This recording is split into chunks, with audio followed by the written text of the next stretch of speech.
ಸರ್ಕಾರಿ ಶಾಲೆ ಬೆಳೆಸಿ. ಯಾವ ಖಾಸಗಿ ಶಾಲೆಗೂ ಕಮ್ಮಿ ಇಲ್ಲ ಎಂಬಂತೆ ತಲೆ ಎತ್ತಿ ನಿಂತಿದೆ ಈ ಸರ್ಕಾರಿ ಶಾಲೆ. ಶಿವಮೊಗ್ಗದ ಶಿಕಾರಿಪುರದಲ್ಲಿರೋ ಈ ಸರ್ಕಾರಿ ಶಾಲೆ ಇಡೀ ಕರ್ನಾಟಕಕ್ಕೆ ಮಾದರಿಯಾಗಿದೆ. ಬಹುಮುಖ್ಯವಾಗಿ ಕರ್ನಾಟಕದಲ್ಲೇ ಫಸ್ಟ್ ರೋಬೋ ಟೀಚರ್ ಹೊಂದಿರುವ ಸರ್ಕಾರಿ ಶಾಲೆ.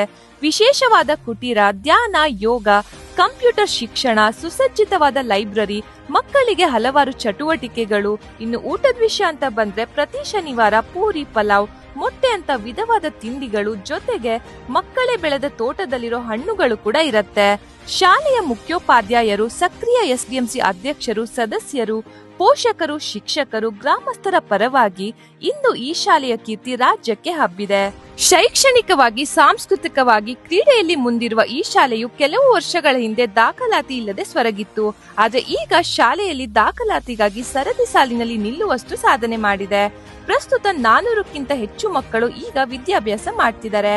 ಸಂಸ್ಕಾರಯುತ ಶಿಕ್ಷಣದ ಜೊತೆಗೆ ವಿಶೇಷ ತರಬೇತಿ, ಭಗವದ್ಗೀತೆ ಪಠಣ, ಸ್ಮಾರ್ಟ್ ಕ್ಲಾಸ್ ಹೀಗೆ ವರ್ಷವಿಡೀ ಅನೇಕ ಶಿಕ್ಷಣವನ್ನು ಈ ಶಾಲೆಯಲ್ಲಿ ನೀಡಲಾಗುತ್ತಿದೆ. ಅನೇಕ ದಾನಿಗಳ ಸಹಕಾರದಿಂದ ಈ ಶಾಲೆಯ ಚಿತ್ರಣವೇ ಬದಲಾಗಿದೆ. ಪ್ರತಿದಿನವೂ ಶಾಲೆಗೆ ಪೋಷಕರ ಹಾಜರಾತಿ, ಅವರ ಶ್ರಮದ ಫಲ, ಶಿಕ್ಷಕರ ಅವಿರತ ಪ್ರಯತ್ನದ ಫಲವೇ ಇಂದು ಈ ಶಾಲೆ ಹೆಮ್ಮರವಾಗಿ ಬೆಳೆದಿದೆ. ಕರ್ಮಣ್ಣೆ ವಾದಿಕಾರಸ್ತೆ ಮಹಾಫಲೇಶು ಕದಾಚನ ಅನ್ನೋ ರೀತಿಯಲ್ಲಿ ಈ ತಂಡಕ್ಕೆ ಬಹುಮಾನ ವಿತರಣೆಯನ್ನು ಮಾಡ್ಕೋಬೇಕಂತ ಹೇಳಿ ಸುಖದಾ ಮೇಡಮ್ ಮತ್ತು ಮಹಾದೇವ್ ಸರ್ ಅಲ್ಲಿ ವಿನಂತಿ ಮಾಡ್ಕೊಳ್ತಿದ್ದಾರೆ.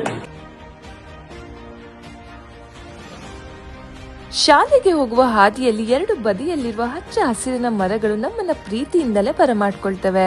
ಈ ಶಾಲೆಯಲ್ಲಿ ಕಳೆದ ಆ ಕೆಲವು ಕ್ಷಣಗಳು ತುಂಬಾನೇ ಅದ್ಭುತವಾಗಿತ್ತು. ಇಂತಹ ಒಳ್ಳೆ ವಿಡಿಯೋಸ್ಗಳನ್ನ ಮಾಡ್ಲಿಕ್ಕೆ ನಿಮ್ಮ ಸಪೋರ್ಟ್ ಬೇಕೇ ಬೇಕು. ತಪ್ಪದೆ ಫಾಲೋ ಮಾಡಿ ಆರ್ಯನ್ ಕಿಂಗ್ಡಮ್.